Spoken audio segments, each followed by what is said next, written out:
Hello there, it's just me, your old buddy Grizzly Jim, getting back to my roots, and who's going to stop me? It's my show, so I'll do what I want. I did want to bring you 5 little essential tips that are really going to help you on your traditional archery journey. Now, if you are a seasoned traditional archery professional, feel free to stick around. You may learn something new, you may not, but, maybe you just like listening to me talk. So, just knock yourselves out, enjoy. Although these tips are geared towards traditional archery, I guess they'll kind of fit for any sort of archery, really. But, I'm paying some of the traditional guys some special attention today. The first tip I want to talk about when getting into traditional archery is the equipment.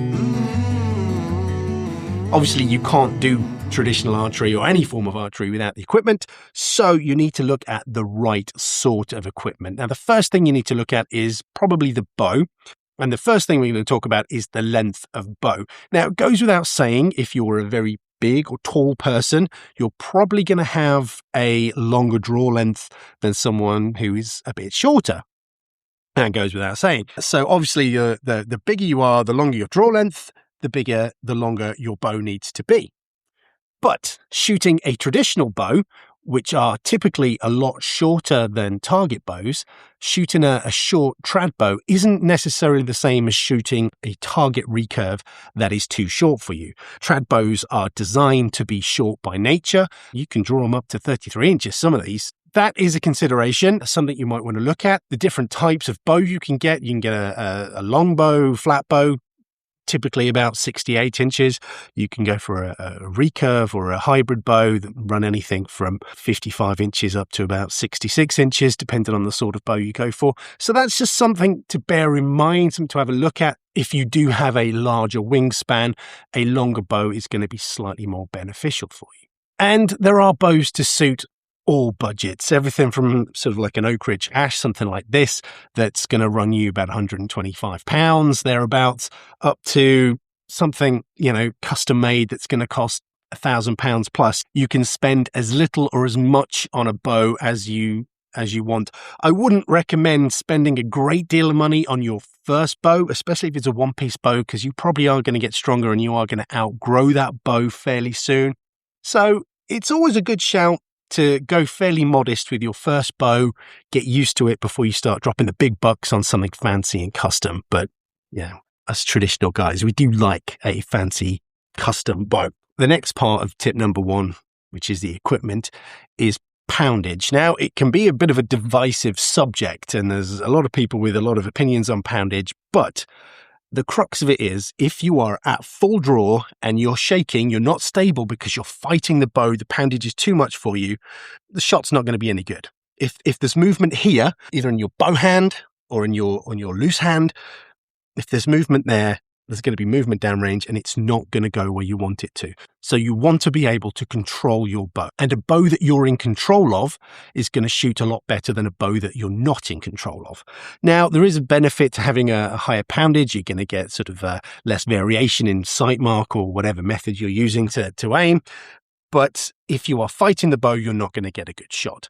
Now, there is a fine line between being overbowed and then being just on the cusp of something, because if you only shoot light poundage bows, you're never really going to build up, you're never really going to get any stronger. So if you do want to ultimately shoot a higher poundage bow, you are going to have to be on that threshold, but it is a fine line between overbowed and just building up to the next poundage. So that's something you want to look at, something you want to be careful of, something you want to be mindful of. Just remember, if you are shaking, if you are unstable at full draw, the arrow's not going to do what you want it to do. So you need to be sort of in control of your poundage.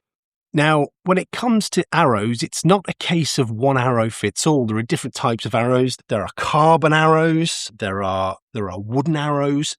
You could even go aluminium if you really wanted to. So there are different types of material, but more important than that is the arrow spine. Now, what the arrow spine is refers to how stiff the arrow is. Now, if an arrow has a weak spine, it has a very high number, be it sort of 800 spine, 1000 spine, something along those lines. But as the number gets less, the stiffer the arrow gets. So as you go into sort of the 500s, the 400s, the 300s, now a 300 spine arrow is going to be very stiff. That's more for your compound bows, really heavyweight hunting bows, that kind of thing. So if you are looking at, again, a general rule of thumb, if you're looking at a sort of 30-pound trad bow, you're probably looking around about a 600, 700 spine arrow as a rule of thumb. But there are plenty of charts online, or even come and see us in store and we can advise you. There's usually charts where you look at your draw length and your poundage and you draw a line, and that gives you an approximate spine of arrow that you're going to need for your bow. But don't stress too much. As long as the arrow is long enough and it's about the right spine, when you're starting out, that's all you need. You don't need to worry yourself or get really caught up on fine-tuning the arrow, because you need to fine-tune yourself first. You need to build up your confidence, build up your form, build up your accuracy, and then you'll be able to really worry about the nuances and the fine-tuning. But don't stress yourself out when you're getting started. Like I say, as long as it's approximately the right spine and it's long enough, better to be a little bit longer than a little bit too short, you'll be fine. Get used to that. Then you can really work on your technique and your form as you go along your archery journey. As we finish up the first section of equipment when it comes to traditional archery, the last thing I want to have a look at is whether or not you should use a glove or a tab. Something very simple, doesn't need to be too complicated. That's the beauty of traditional archery. But I would 100% recommend using either a glove or a tab. There are people out there that don't use a glove or a tab. That's fine. If that's what you want to do, knock yourselves out. But speaking from experience, shooting a lot without any sort of tab, it does hurt. It really hurts after a while. What can happen is it can lead to nerve damage in your fingers over time. And that's something we don't want. And plus, with a tab or a glove, you're going to get a much smoother, a much cleaner release than just off your fingers. And the last little thing is just an arm guard. Now that just sits on your bow arm. Looks pretty cool. You look like a medieval warrior or something. If you choose a leather one, you can use. There's all sorts of arm guards. There's little plastic ones, little rubber ones. If I do use one, I tend to like something that's a little bit more traditional looking, because 80% of archery is looking good. Now, tip number 2 is that of form and the importance of keeping things simple. Archery has been referred to on many occasions as the art of repetition. And in order to be able to repeat something, it has to be repeatable. And the more repeatable something is, the simpler it is, or the simpler it is, the more repeatable it is. And that's what I like to do with my form. I've got a very simple, very repeatable shot. And if you have very elaborate movements, very explosive shots, very sort of strange movements when you come into anchor or whatnot, you're going to find those really difficult to repeat. And if you're not repeating them every time, every shot's going to be a little bit different. So when it comes to form, try and keep everything as simple and as repeatable as possible. I mean, that's pretty much it for that tip. Doesn't need to be anything fancier than that, but just when it comes to shooting, keep everything simple and repeatable. Tip number 3. And this is something I didn't do when I was younger, and I wish I did, because I probably wouldn't be in the position I am now. I'm plagued with injuries and aches and pains. I mean, I am getting on a bit, but I never used to warm up. I used to look at people warming up and think, what are they doing that for? It's archery. Now, archery is a sport. Let's not beat around the bush. It's many things, but it's also a sport, and you don't do any other sport without warming up. I used to play ice hockey. I used to warm up. I used to fence back in the day, and you would warm up before you fence. Before you do any sort of sport, you warm up. So why don't you warm up when you're doing archery? And I was an idiot is the answer. And now I've got shoulder problems. I've got all sorts of problems. And I think some of those are attributed for me not warming up for such a long time. And I think it's really important to just get those core muscles going before you start shooting. It's gonna provide you with more consistency if you're warm rather than if you start cold. You're gonna have these peaks and troughs of performance. If you're looking to shoot well and you're looking to shoot consistently, I would really recommend giving yourself a little bit of a warm up before you start. Tip number 4 is good practice. Now, I've often said when I've been talking about things that I've never practiced a day in my life, I just shoot. And that's not necessarily true. When I shoot, there's always a goal in mind, whether that is to improve my stamina, especially nowadays because I don't shoot as much, or I'm trying to work on my release, or I'm trying to work on focus or something. There's always something subconsciously I'm trying to work at.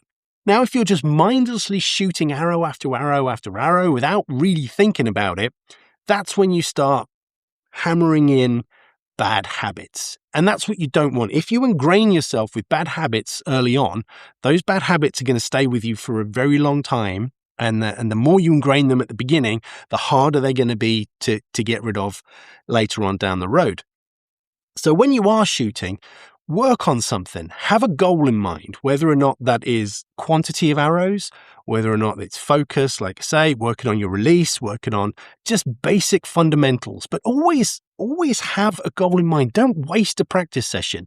I mean, it's very important to enjoy yourself as well, because there's no point in doing it if you're not enjoying it. But also, there needs to be a goal, and don't waste a practice session. Have something in mind and work on it. On to the final tip now, and that's tip number 5, and that is know when to walk away. Or at least know when to put the bow down for a bit. There's no point hammering away when you're having a bad day. Put the bow down, go make yourself a cup of tea, cup of coffee, have a slice of cake, something. Just put the bow down for a bit. Don't shoot angry. Get your head right. Think about what you're doing, then come back to it. Whether it's that day, whether it's the next day, whether it's next week. Again, it ties back to tip number 4. Don't waste a practice shooting angry or just shooting for the sake of it. I know what it's like when you're first getting into archery. You're getting very excited about something. You want to shoot. If you're not shooting right, you could be ingraining some bad habits into your form. So just know when to take a break, take a step back. But the most important thing is, remember why you picked up the bow in the first place. That's the crux of everything at the end of the day. It doesn't matter about arbitrary numbers and tips and things. It's just what algorithms like. The crux of it all is never forget why you picked up the bow in the first place, because you thought it was fun, because you thought it would be something really cool to do. And it is something really cool to do.